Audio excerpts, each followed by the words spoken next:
तपाईं हेर्दै हुनुहुन्छ धर्म टेलिभिजन नेपाल मगर बौद्ध सेवा समाजको प्रस्तुति कार्यक्रम बुद्धलाई चिनौ। धर्म टेलिभिजन हेरिरहनुभएका सम्पूर्ण दर्शक महानुभावहरूलाई कार्यक्रम बुद्धलाई चिनौमा म प्रस्तुता भीमबहादुर गुरुमछान मगरको नमस्कार र यहाँहरूलाई विशेष स्वागत गर्दछु। कार्यक्रममा यहाँहरूलाई स्वागत छ र आज मैले यहाँहरू समक्ष एक नयाँ यस्तो अतिथिलाई निमन्त्रणा गरेको छु जो नेपालको प्रहरी प्रशासनमा आबद्ध हुनुहुन्छ। उहाँ पूर्व प्रहरी वरिष्ठ उपरीक्षक अर्थात् एसएसपी पनि हुनुहुन्छ। त्यस्तै गरेर हाल उहाँ आफ्नो जागिरबाट अवकाश लिएर चीन स्थित South West University of Political Science and Law नामक युनिभर्सिटीमा उहाँ अहिले पोलिटिकल साइन्समा राजनीतिशास्त्रमा विद्यावारिधि पिएचडी अध्ययनरत पनि हुनुहुन्छ र यो चाहिँ चोङछिङ मेट्रोपोलिटन सहर जो चाहिँ औद्योगिक सहरको रूपमा पनि परिचित छ त्यहाँ उहाँ अध्ययन गर्नुहुन्छ, साथै पार्ट टाइम अध्यापन पनि गर्नुहुन्छ र उहाँ हुनुहुन्छ श्रद्धेय योगेश्वर रोमखामी मगरज्यू र यहाँलाई कार्यक्रममा स्वागत छ। नमस्कार। र आज यहाँसँग भेट्न पाएकोमा साह्रै गर्वको महसुस पनि गरेको छु र यहाँको सामान्य मैले परिचय त दिएँ, तर यहाँले आफ्नो तर्फबाट आफ्नो ब्याकग्राउन्ड सहितको छोटो परिचय दिनुहोस् न। नमस्कार। सबभन्दा पहिला चाहिँ म अलिकति खोकी लागिरहेछ, बेलालमको खोक छु होला, क्षमा प्रार्थी छु किनकि अस्ति चिसो खाएको थिएँ मैले। म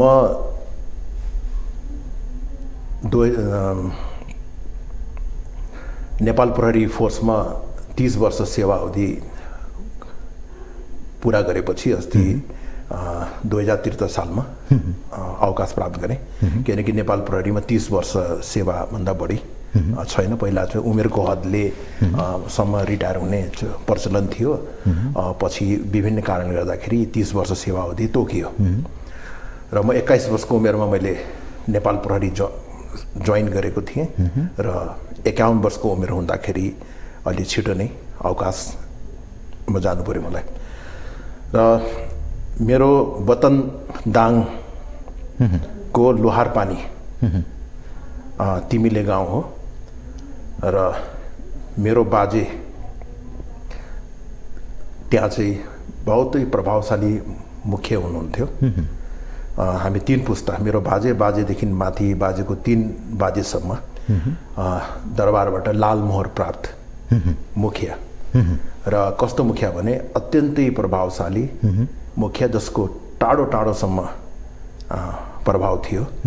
म 40-41 सालमा आफ्नो अध्ययन कम्प्लिट गरेर भारतबाट फर्किँदाखेरि म गाउँमा जाँदा त्यहाँका 70-80 वर्षका बुढाहरूले मलाई सोधे कहाँबाट आउनुभएको बाबु, को हुनुहुन्छ भन्दाखेरि मैले चाहिँ म फलानु ठाउँबाट अध्ययन गरेर आएको, अनि मेरो बाजे यहाँ शशिधर मुख्य हुनुहुन्थ्यो भन्दाखेरि त्यति बेला चाहिँ यस्तो मान्छे यो भेगमा अहिलेसम्म जन्मिया छैन भन्थे। र कस्तो छ भने मेरो बाजेको आफ्नै सेना पनि थियो, त्यस्तो खालको जस्तो बेला भुरे टाकुरे राजाहरू हुन्थे त्यस्तो खालको अत्यन्त प्रभावशाली सेना। पछि गएर चाहिँ अब मुखिया प्रथा जिमवाल प्रथाहरू सब हरायो, त्यो विघटन भयो र मेरो बुवा अध्ययनको सिलसिलामा इन्डिया जानुभयो र भारतमा नै इन्डियामा नै उहाँले चाहिँ फुड कर्पोरेसन अफ इन्डिया जो केन्द्रीय सरकारको त्यसमा चाहिँ कम्पिटिसन लडेर उहाँले भारत सरकारको एउटा कर्मचारीको हैसियतले त्यो भारतीय खाद्य निगम जोइन गर्नुभयो उहाँले र उहाँ चाहिँ अधिकृत दर्जामै हुनुहुन्थ्यो। पछि विभिन्न कारणले बिरामी भएर चाहिँ रिटायरमेन्ट नहुँदा नै उहाँ चाहिँ स्वर्गीय हुनुभयो र म लगायत मेरो हामी 3 भाइ सबैको भारतमै अध्ययन भएर मैले भारतकै लखनऊ युनिभर्सिटीबाट ग्रेजुएसन गरेँ र पछि नेपाल आएर नेपालको त्रिभुवन युनिभर्सिटीबाट मैले सोसियोलोजीमा पोस्ट ग्रेजुएसन गरेँ। अब यहाँले नेपालको प्रहरी प्रशासनमा यति लामो समय कार्यरत हुनुभयो र हालसालै अब पृथ्वी जयन्ती मनाइएको छ र आफू एउटा प्रशासनिक क्षेत्रमा कार्यभार सम्हालेको नाताले यहाँले कसरी मूल्याङ्कन गर्नुहुन्छ? अहिले पृथ्वी जयन्ती मनाइँदैछ, योसँग के छ, के रिलेसन छ, यहाँको मनोसाय के छ? पृथ्वी जयन्ती त्यो राजा जसले नेपालको भौगोलिक एकीकरण गर्यो, पृथ्वीनारायण शाह, जसलाई नेपालको इतिहासमा महान राजाको रूपमा लिइन्छ, जसलाई धेरै इतिहासकारहरूले एउटा मगरको छोरो, खाँटी मगर, जसले ठुलो सङ्ख्यामा मगर सेनालाई लिएर नेपालको एकीकरण गरे, जसले नेपालको 4036 वर्ण भन्ने नेपाल सबै जातिको फुलवारी हो र यसमा सबै फुलवारीलाई फुल्ने मौका दिनुपर्छ भन्ने सोच राखेको एउटा राजाको रूपमा पनि जसलाई चित्रण गरिएको छ, उहाँको जन्म जयन्ती मनाउने सन्दर्भमा पृथ्वी जयन्ती मनाउने सरकारले निर्णय गरेको छ।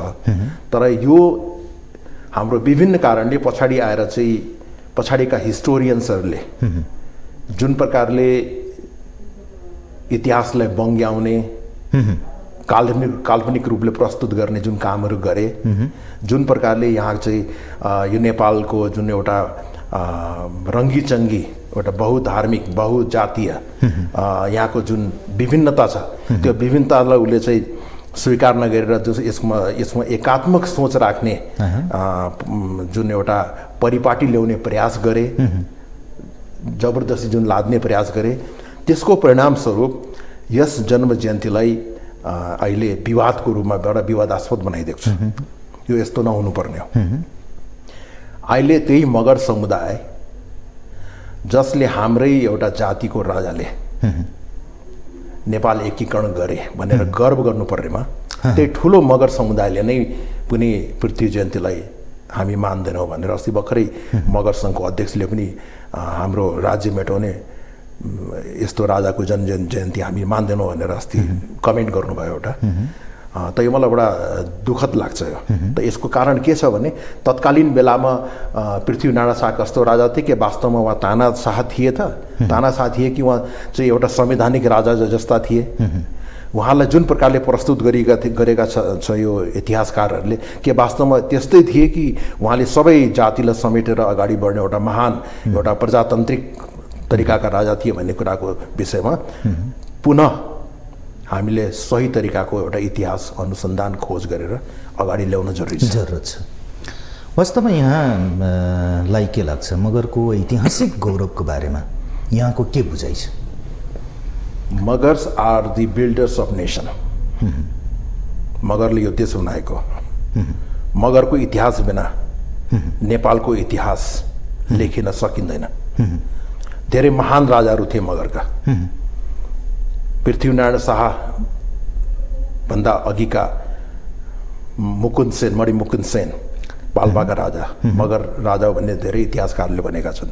नेपाली इतिहासकारले भनेका छन्, तत्कालीन बेलामा आउने फ्रेन्च, ब्रिटिस र युरोपियन विभिन्न इतिहासकारहरूको रिसर्चबाट पनि मगर राजा भन्ने देखिएको छ। मकवानपुरका सेन राजा मगर राजा हुन्।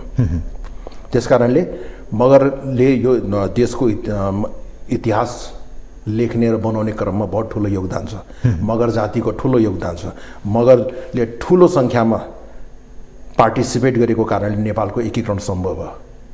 यसमा अरू जातिको पनि योगदानलाई म कम मूल्याङ्कन गर्न चाहदिनँ। सबैका थिए तर धेरै ठुलो सङ्ख्यामा को थियो मगर थियो त्यसमा। अनि हालसालै हामीले देखेका छौँ माओवादी जनयुद्ध, जसमा मगरको योगदानको कारणले हाम्रो प्रचण्डजी र बाबुरामजीहरू पटक पटक प्रधानमन्त्री हुने मौका पाए।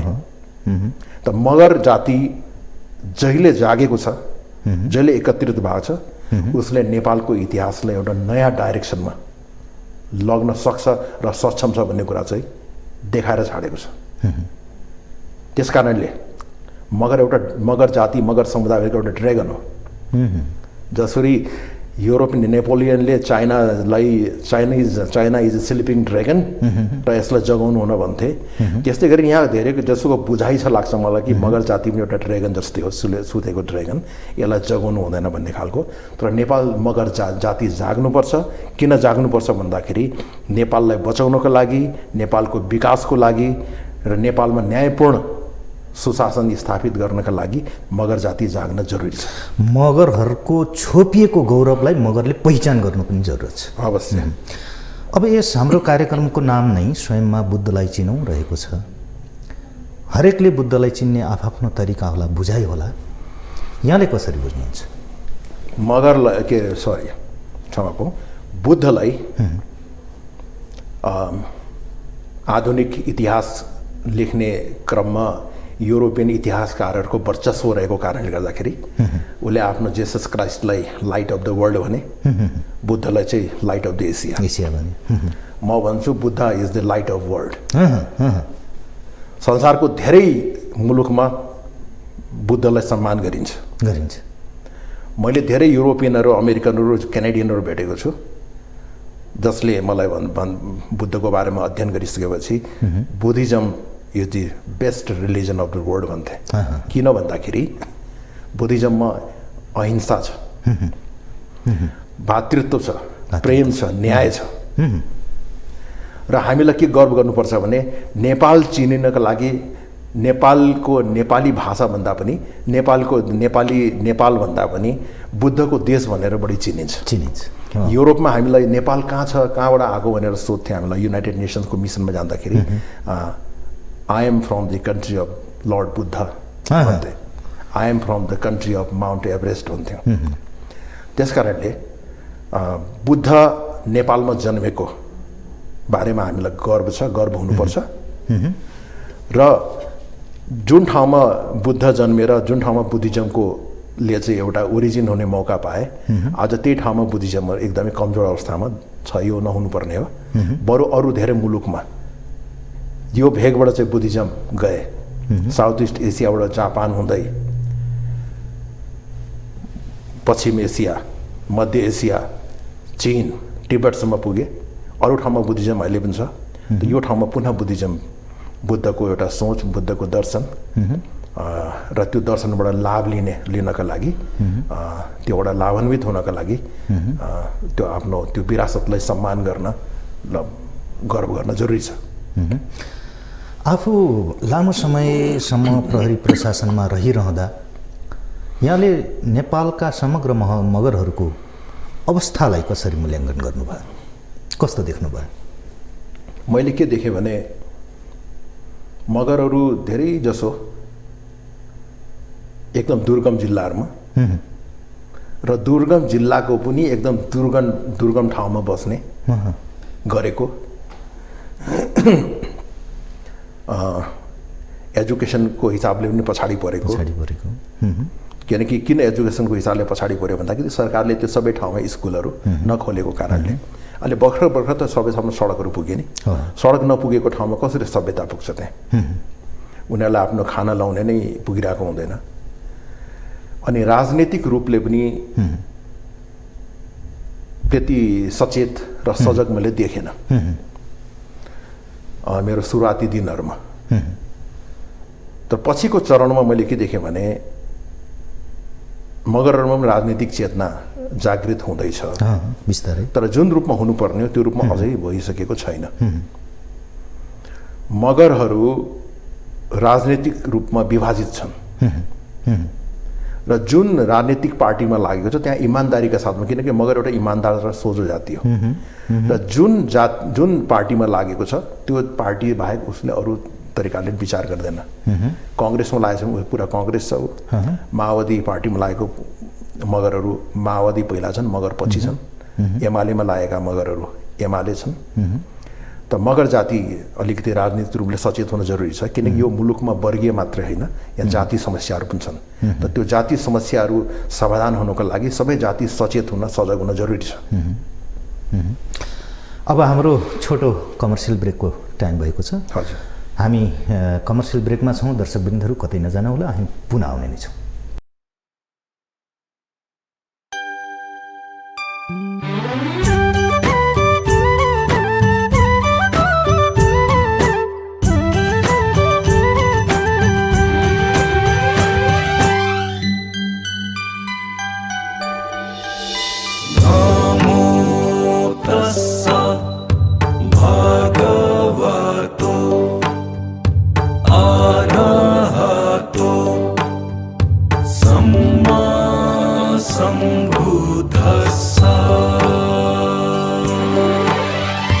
तपाईँ हेर्दै हुनुहुन्छ धर्म टेलिभिजन नेपाल मगर बौद्ध सेवा समाजको प्रस्तुति कार्यक्रम बुद्धलाई चिनौँ। दर्शकवृन्दहरूलाई कार्यक्रममा पुनः स्वागत गर्दछु र अतिथिज्यूलाई पनि कार्यक्रममा स्वागत गर्दै धन्यवाद। वास्तवमा यहाँ अहिले विद्यावारिधि गर्दै हुनुहुन्छ राजनीतिशास्त्र, त्यस्तै गरेर मास्टर्समा पनि यहाँले सोसियोलोजी अन्तर्गत र यहाँको विभिन्न यो राजनीतिशास्त्र, समाजशास्त्र, मानवशास्त्र आदि दृष्टिकोणबाट र यहाँको लामो अनुभवबाट मगर को हो, के हो, कसरी मूल्याङ्कन गर्नुहुन्छ मगरलाई? मगर जाति एउटा बहादुर जाति, एउटा इमान्दार र बुद्धिमान जाति हो। मगर यो देशका निर्माण गर्ने एउटा जाति हो। मगरले यो देशको बहादुरी चिनाउने गोर्खाली नेपाली एउटा चाहिँ इमान्दार बहादुर हुन्छ, यो विश्वास भरोसा गर्ने लायकको जाति हो भनेर नेपालको टाउको ठाडो पार्ने, शिर ठाडो गर्ने एउटा जाति हो। र मगरको इतिहासलाई पनि हेर्ने हो भने, किन म कुनै इतिहासमा आफ्नोमा विद्वान भन्दिनँ, मैले विद्वानहरूले लेखेका किताबहरू पढेर त्योबाट चाहिँ मैले जानेका छु, त्यहाँबाट मैले ज्ञान आर्जन गरेको छु, इन्फर्मेसनहरू मैले त्यो किताबबाट लिन्छु। मगरहरू यो देशको शासक जाति हो, तर विभिन्न कारणले गर्दाखेरि अहिले शासक जातिको हैसियतबाट झरेर जनजातिको हैसियतमा आएको छ। र जनजाति के हो भन्दाखेरि चाहिँ त्यो जाति जसको पोलिटिकल एउटा शासन व्यवस्थामा जसको पोलिटिकल हस्तक्षेपकारी भूमिका छैन, पहुँच छैन, जसको पहुँच छैन, जो अहिले पोलिटिकल पावरबाट वञ्चित छ, त्यो अवस्थामा पुगेको जाति हो। त यो किन हुन गयो भन्ने कुरा, यसको विभिन्न कारणहरू छन्। त्यो कुरालाई पनि एउटा जान्न र फेरि पुनर्जीवित गर्न जरुरी छ। मगर जातिमा एउटा रिजुमिनेसन भन्छ जसलाई, पुनर्जागरणको अभियान चलाउन एकदम जरुरी छ। किनभने अहिले जति पनि व्यथितिहरू, अन्यायपूर्ण व्यवस्थाहरू, जति पनि सुशासनको अभाव, कुशासन जुन कायम भएर जुन नेपाल बदनाम भइरहेको छ, यसको मूल कारण चाहिँ यहाँका मूलवासीहरू, त्यसमा एउटा ठुलो सङ्ख्यामा भएको largest ethnic group, indigenous group Magar जाति चाहिँ पूर्ण रूपमा राजनीतिप्रति सचेत र सजग नभएको कारणले हो। त्यसकारण यो देशलाई बचाउनको लागि पनि मगर जाति जाग्न जरुरी छ। र गौरव गर्ने लायक धेरै कुराहरू छ, जस्तो अघि मैले भने नि पृथ्वी जयन्तीको सन्दर्भमा पनि पृथ्वीनारायण शाह को थिए भन्ने कुराहरू यो मैले भनेको होइन, यो इतिहासकारहरूले भनेका। कर्कप्याट्रिक होस्, ह्यामिल्टन होस्, हडसन होस्, या चाहिँ विभिन्न विदेशबाट आएका तत्कालीन इतिहासकारहरू जसले पनि शाहवंश या पृथ्वीनारायण शाह चाहिँ मगरका छोरा थिए भनेर उल्लेख गरेका छन्। त्यसरी नेपालकै इतिहासकारहरू भन्ने हो भने योगी नरहरिनाथ, बाबुराम आचार्य, जगमान गुरुङ, डाक्टर डोरबहादुर बिष्ट लगायत अनेकौँ इतिहासकारहरू छन् जसले शाहवंशसँग मगरलाई जोडेको छ। त्यस कारणले गर्दाखेरि के हुन्छ, मगरले आफूमाथि गर्व गर्ने र मगरले यो देशको निर्माणमा हामीले ठुलो योगदान दिएका छौँ भनेर बुझ्न जरुरी छ। मलाई के लाग्छ भने हाम्रो मगर समुदायले नेपालको एकीकरणमा, नेपाल बनाउने सन्दर्भमा कति योगदान दिएको छ भन्ने कुराबाट यिनीहरू जानकार छैन। किनभने त्यो कुराहरू इतिहासको लेख्ने सिलेबसबाट नै हटाइदिएको कारणले गर्दा त्यो कुरामा यहाँका नेपालको इतिहास लेख्ने इतिहासकारहरू इमान्दार नभएको कारणले गर्दाखेरि सबै चाहिँ कुनै एउटा निश्चित जातिले मात्रै गरेको, हामीले मात्रै गरेको, यस्तो अनुहार भएकोले मात्रै गरेको भनेर जुन प्रकारको एउटा भ्रमपूर्ण एउटा काल्पनिक इतिहास छरेको छ नि, त्यसको प्रभाव चाहिँ मगर स्टुडेन्ट्सहरूमा परेको छ। त्यस कारणले मगरहरूलाई चाहिँ हामीले देश निर्माणमा के गरेका थियौँ भन्ने कुराहरूको बारेमा त्यति जानकार छैन। त्यो बारेमा जानकार गराउनु जरुरी छ।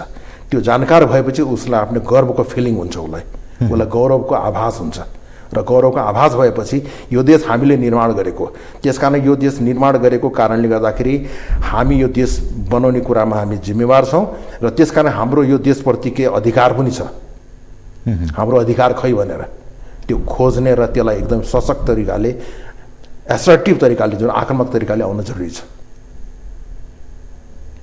मगरको इतिहास गौरवमय छ र विगतको अर्थात् अहिले बिउताइरहेको राजपरिवारसँग मगरको रिलेसन छ भन्ने केही हिडेन पार्टहरू, छोपिएका इतिहासहरू हाम्रा दर्शकवृन्दलाई अलिकति खोतल्दिनुहोस् न अझ। पृथ्वीनारायण शाह मगरको छोरा थियो भन्ने कुरा चाहिँ मैले होइन, विद्वान इतिहासकारहरूले भनेका हुन्। नेपाली इतिहासकारहरूले र विदेशी तत्कालीन बेलामा नेपाल भ्रमणमा आउने ब्रिटिस, फ्रेन्च र जर्मन इतिहासकारहरूले भनेका कुरा हो। अनि त्यसपछिको जुन उहाँका सन्तानहरू चाहिँ क्रमशः एउटा आफ्नो मगर जातिभन्दा बाहिर, जस्तो बिहारको राजपूत कन्याहरूसँग बिहे गर्ने चलनहरू, त्यसपछि बाहिरी अरू जाति अरूसँग बिहे गर्ने प्रचलनले गर्दाखेरि उहाँहरूमा जुन एउटा मगरसँग टाढो हुँदै गयो। एउटा वैज्ञानिक भनाइ पनि छ नि, जस्तै 3वटा कर्मानुसार 3टा विवाह, 3 पुस्ताले अरू जातिसँग विवाह गरेपछि उसको आफ्नो पहिलो जातिमा भएका संस्कार र गुणहरू कम्प्लिटली हराएर जान्छ भन्ने। त्यसकारण अहिलेका त्यो शाहवंशसँग हाम्रो के रिलेसन छ भन्ने कुरा म अहिले गर्न चाहदिनँ, किनकि उहाँहरू धेरै टाढो गइसक्नु भएको छ। उहाँहरू एउटा चाहिँ अलगै रूपले, अलगै प्रकारले उहाँको विकास भएको छ, उहाँको वर्ण एउटा चाहिँ उहाँको जातिमा। तर जुन एउटा चाहिँ यहाँका महान राजा पृथ्वीनारायण शाह जसले नेपालको एकीकरण गरे, उहाँ चाहिँ मगरकै छोरा हुनुहुन्थ्यो। यो कुरा चाहिँ इतिहासले प्रमाण गरेको छ। र शाहवंशसँग अरू धेरै कुराहरू, जस्तै शाहवंशको हाम्रो जुन एउटा पूर्व राजाहरू, उहाँका यदि हामीले उहाँका संस्कारहरू, रीतिरिवाजहरू हेर्ने हो भने उहाँको कुलपूजा अहिले पनि आलम देवीको मन्दिर, स्याङ्जाको आलम देवीको मन्दिरमा मास्की राणा मगर उहाँहरूको कुल पुजारी हुन्। र कुल पुजारी कुनै अरू जातिबाट आएर त गर्दैन, सबैको कुल पुजारी उसैका जाति र उसै परिवारसँग सम्बन्धित उसै गोत्रका मानिसहरू हुन्छन्। त्यसकारण त्यो पनि एउटा प्रमाण छ। त बाँकी अरू रूपमा हेर्ने हो भने उहाँहरू चाहिँ टाढो भए तापनि मगर जाति तत्कालीन समयमा त्यो सम्बन्ध थियो भने पनि त अहिले आएर त त्यो त एकदम भिन्न, पहिचान गर्नै नसक्ने अवस्थामा पुगिसकेको छ नि त। इतिहासको यो बिचको कालखण्डमा त धेरै ठुलो साजिस, एउटा चाहिँ कन्स्पिरेसी भयो होला नि त। यहाँलाई के लाग्छ? अब के छ भने राजस्थानका, भारतका राजाहरू ठुल्ठुला क्षेत्रका राजा थिए। हाम्रो यहाँका गरिब राजाहरू भन्दा त्यहाँका राजाहरू धेरै धनी, धेरै वैभवशाली थिए। त्यस कारणले अब हिन्दू धर्म ग्रहण गरिसकेपछि हिन्दू धर्म ग्रहण गर्ने बित्तिकै त पुजारी र सबै गुरु त ब्राह्मण भइहाल्छन्।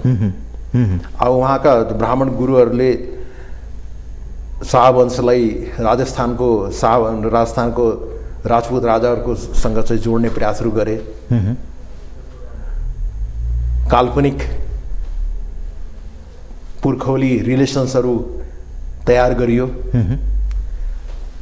उता चाहिँ अब मेवाडको महाराणा प्रतापको वंशज भनेर इतिहासहरू लेखियो। तर गल्ती के भइदियो भन्दाखेरि मेवाडका महाराणा प्रतापहरू या जुन वंशसँग गाभिएको थियो, जोसँग कनेक्ट गर्ने प्रयास गरिएको थियो, उहाँहरू सूर्यवंशी, यहाँ चन्द्रवंशी भनेर गल्तीले लेखियो। त अनेक कुरा गर्दा पनि यो धेरै पुरानो इतिहास त होइन, 200, 300 वर्ष पुरानो हो। कुनै 1000 वर्ष पुरानो, 1500, 2000 वर्ष पुरानो त होइन, 250 वर्ष अघिको इतिहास हो यो, धेरै पुरानो। त्यति बेला त सबै यहाँ इन्डियामा ब्रिटिस साम्राज्यको विस्तार हुँदै थियो। ब्रिटिस र फ्रेन्चहरू पोर्चुगिजहरू आपसमा लड्दै थिए। त्यो ब्रिटिस फौज सँगसँगै ब्रिटिस विद्वानहरू, इतिहासकारहरू, अनुसन्धानकर्ताहरू पनि यो भेगमा चाहिँ सक्रिय थिए। उनीहरूले लेख्दै थिए, अनुसन्धान गर्दै थिए। त्यसको कारणले गर्दाखेरि नेपालको इतिहास लुकाउन सकिएन।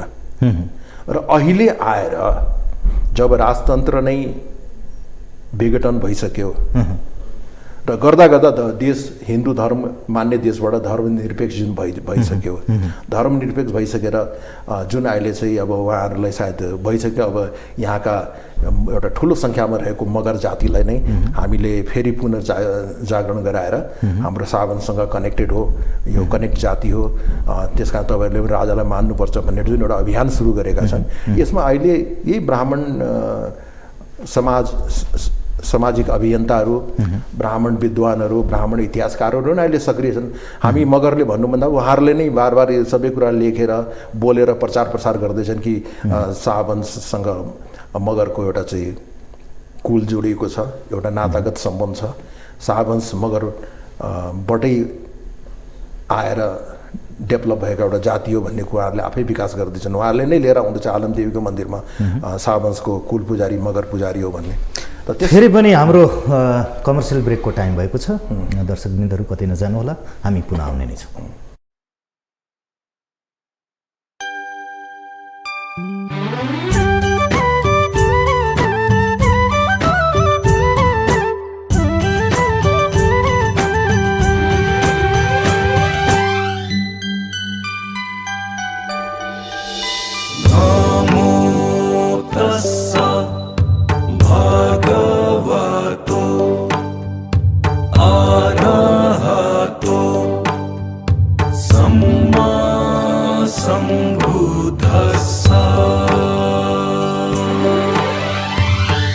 हेर्दै हुनुहुन्छ धर्म टेलिभिजन, नेपाल मगर बौद्ध सेवा समाजको प्रस्तुति कार्यक्रम बुद्धलाई चिनौँ।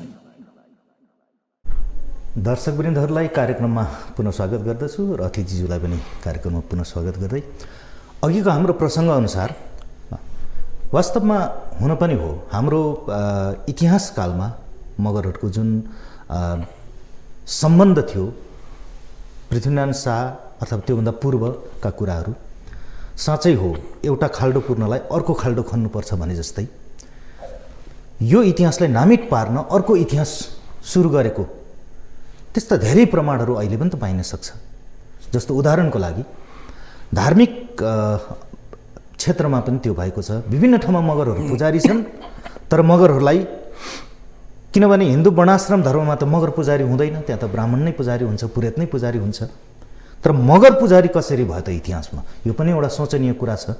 तर हालका दिनहरूमा मगर पुजारीहरू झिक्दै ब्राह्मण पुजारी राख्दै मन्दिरलाई हिन्दूमा परिणत गर्दै गरेको इतिहासहरू धेरै पाइन्छन्, अहिले पनि भइरहेको छ। यहाँले के भन्नुहुन्छ? होइन, त्यो खालको एउटा ऐतिहासिक कुराहरू नेपालमा मात्र नभएर भारतीय इतिहासलाई हेर्ने हो भने त्यो पनि देखिन्छ। त्यहाँ नयाँ एकाडेमिसियनहरूले यो खोज्नुपर्छ कि पर्दैन त? पर्छ।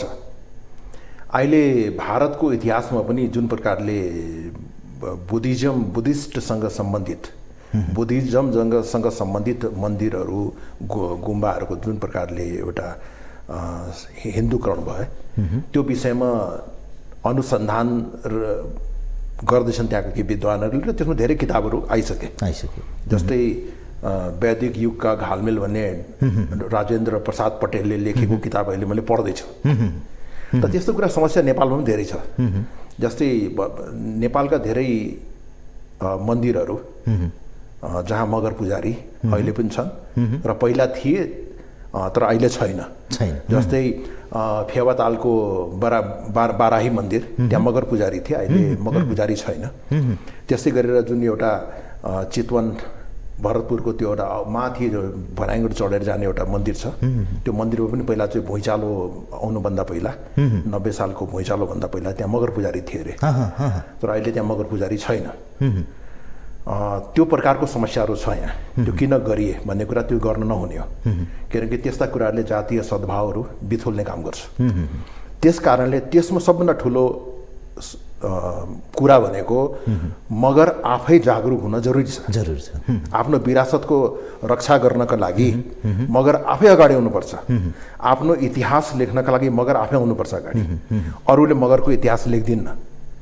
हिजो नेपाल निर्माण गर्ने सन्दर्भमा गर्नका 2-4वटा जातिहरू जसको धेरै नोमिनल एउटा धेरै कम सङ्ख्यामा जसले त्यहाँ पार्टिसिपेसन गरेको छ उनीहरूको योगदानबाट चाहिँ पुरा किताब भर्ने जुन अत्यधिक ठुलो सङ्ख्यामा मगर सेना र मगर सेनापतिहरू जुन पूर्वदेखि पश्चिमसम्म गएका छन् उनीहरूको नामै कहीँ देखिँदैन। त्यो कसले खोजी गर्ने? पूर्वमा रघु राणा भन्ने गए। रघु राणा भन्ने मगर सेनापति जसले लिम्बुवान र किरात प्रदेशमा जसले आक्रमण गरे, जुन कारणले गर्दाखेरि लिम्बू र किराती भाइहरू अहिले रिसाएका छन् कि तपाईँ मगर नै आएर चाहिँ हाम्रो मुलुकमा धावा बोल्ने तपाईँ हुनु भनेर भन्नुहुन्छ उहाँहरूले होइन। त्यसै पश्चिमका विभिन्न भेगहरू मगर सेनापतिहरू गए।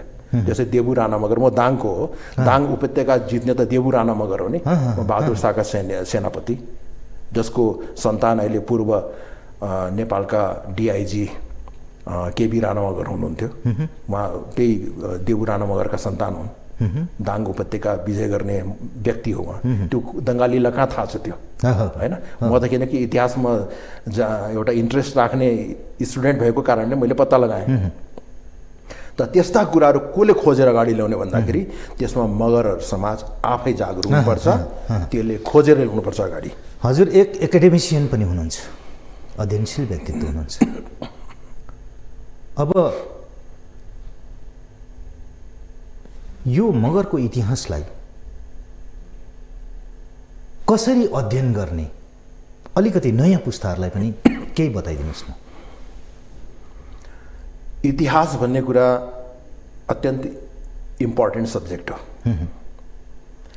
भारतीय विद्वानहरूले पनि के भन्दैछन् भने कि इतिहासलाई किन यो जसले भारतको ओरिजिनल इतिहास जसले मेटाउने प्रयास गरे उनीहरूले इतिहासलाई किन एकदमै कम इम्पोर्टेन्स दियो भन्दाखेरि किन उसले म्याथमेटिक्स साइन्स र अरू कुराहरू मात्रै पढ्ने तर इतिहास पढ्ने स्टुडेन्ट्सहरू या आर्ट पढ्ने स्टुडेन्ट्सहरू अलिकति उसले किन तल्लो श्रेणीमा राख्यो भन्दाखेरि कहीँ यो पुस्ताले आउने पुस्ताले वास्तविक इतिहास नजानोस् भने त्यो राज्य संरक्षित षड्यन्त्र हो। त्यस्तै गरेर नेपालका राज्य संरक्षित षड्यन्त्रहरूमा पनि यहाँका वास्तविक इतिहासहरू जनताले नजानुन्, यहाँका मूलवासीहरू, यहाँका इन्डिजिनियस पिपुलले, यहाँका मगर समुदायले आफ्नो इतिहास नजानुन् भन्ने षड्यन्त्रहरू गरिएको छ। तर अहिलेको सन्दर्भमा धेरै जस्तो मनोज घरती मगर भन्ने एउटा इतिहासको स्टुडेन्ट्स हुनुहुन्छ, उहाँले चाहिँ धेरै किताबहरू लेख्दै हुनुहुन्छ, अनुसन्धान गर्दै हुनुहुन्छ। त्यस्तै हिजो बीके राणा मगर, प्रदीप थापा मगर भन्ने जुन कि अहिले चाहिँ हङकङमा गएर चाहिँ पछि उहाँ अब करिब नेपालमा देखिनु हुँदैन। यस्ता धेरै इतिहासकारहरू छन् र यस्ता आउने दिनमा इतिहाससँग इन्ट्रेस्ट राखेर मगर समुदायका इतिहासकारहरूले मगर समुदायका इतिहाससँग सम्बन्धित विद्यार्थीहरूले आफ्नो गौरवशाली इतिहासलाई खोज्ने, त्यसमा अनुसन्धान गर्ने, त्यसमा पिएचडी गर्ने प्रयासहरू गर्नुपर्छ, रिसर्च गर्ने। यस, रिसर्च गर्ने। र यो मगरले मात्र होइन, मलाई लाग्छ करिब सबै जातिले यहाँ गर्न जरुरी छ। त्यो गरेपछि मात्रै यहाँ सम्पूर्ण जातिले हामीले यो देश बनाउनुमा हाम्रा पुर्खाहरूले कस्तो योगदान गरेका रहेछन् भन्ने कुरा उसले जानेपछि सबै जातिको एउटा सम्मानमा अभिवृद्धि हुन्छ। त्यसका सन्तानहरूले आफ्नो इतिहासलाई संरक्षण गर्न खोज्छ, त्यसमा उसलाई गौरव गर्छ उसले, र गौरव गरेपछि उसमा जागरुकता आउँछ। जागरुकता आयो भने त्यसले त्यो देशको निर्माणमा त्यो पनि एकदमै एक्टिभ भएर सरिक हुन्छ, जसले गर्दाखेरि देश सुरक्षित हुन्छ। र पोलिटिक्स, राजनीति, मैले किन राजनीति स्टडी गर्छु भने राजनीतिले कुनै पनि मान्छे त्यो चाहे राजनीतिमा इन्ट्रेस्ट राखोस् या नराखोस्, राजनीतिमा सरोकार राखोस् या नराखोस्, राजनीतिले त्यसलाई छोड्दैन। जस्तै अहिले युक्रेनमा राजनीति नगर्ने मान्छे पनि त भाग्नु परिरहेछ नि होइन। त्यस्तै गरेर भोलि राजनीति म गर्दिनँ भनेर हुँदैन। मेरो घरमा पाक्ने जुन एउटा किचनका जुन आलु, चामल, दाल जति छन् त्यो राजनीतिको कारणले नै त्यसको मूल्य वृद्धि भइरहेको हुन्छ। त्यसलाई किन्न नसक्ने हैसियत जुन उसले चाहिँ अनइम्प्लोइड व्यक्तिले किन्न सक्दैन, उसलाई बेरोजगार व्यक्तिले आफ्नो खर्च धान्न सक्दैन। किन भन्दाखेरि त्यो गलत राजनीतिको कारणले उसले त्यो अपर्च्युनिटी पाइरहेको छैन, राजनीतिले छोड्दैन। हाम्रो दर्शकवृन्दहरू, हाम्रो निर्धारित समय समाप्त भइसकेको छ र हामीले हाम्रो अतिथिज्यूबाट धेरै सन्देशमूलक कुराहरू प्राप्त गऱ्यौँ। यहाँहरूले पनि गर्नुभयो। हामीलाई आशा छ यहाँहरू अहिलेसम्म धैर्य गरेर बसिदिनु भयो र हाम्रो अतिथिज्यूलाई पनि धेरै धन्यवाद। यहाँ आइदिनु भयो, धेरै अमूल्य समय हामीलाई दिनुभयो। धेरै धेरै धन्यवाद। ल यहाँलाई पनि धेरै धन्यवाद, यहाँको टिभी च्यानललाई धेरै धन्यवाद। मलाई यो अवसर दिनुभयो, मैले के जानेका कुराहरू, बुझेका कुराहरू मलाई राख्ने मौका दिनुभयो। यसको लागि म धेरै आभारी छु र फेरि भविष्यमा पनि यस्तै गरेर भेट्ने अवसर प्राप्त होला भन्ने सोचेको छु। धन्यवाद। नमस्कार।